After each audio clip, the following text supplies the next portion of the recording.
I came home to find my wife packing my bags. I braced myself for the usual storm, the shouting, the tears, the slamming doors. But there was nothing. Just a quiet, almost serene calm in the room. She was folding my shirts, each one perfectly creased, her movements graceful and deliberate. A small, gentle smile played on her lips. It was more unsettling than any argument we'd ever had. The silence was deafening, a stark contrast to the years of battles we'd fought. Confused, I walked over to her.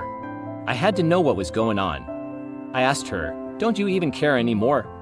Aren't you going to fight for us?" I expected her to finally break, for the dam of emotion to burst. Instead, she looked up at me, her eyes clear and steady, that smile still there. It wasn't a happy smile. It was one of resignation, of a peace that had been long sought and finally found. It was a smile that didn't include me. She paused her packing for a moment, smoothed down the collar of his shirt, and then she spoke. Her voice was soft, without a trace of anger or sadness. "Oh, honey," she said.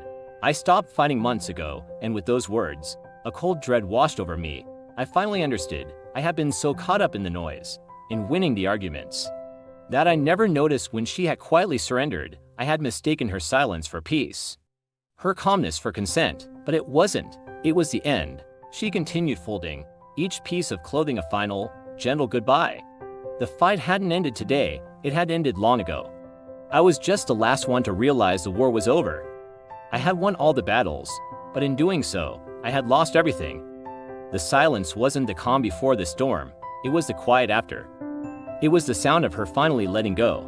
I stood there, watching her pack away my life, my future, and I realized that the loudest goodbyes are often the ones that are never spoken. When the fighting stops, it doesn't mean you've won. It means it's already over. Thanks for listening. If this story resonated with you, consider subscribing for more.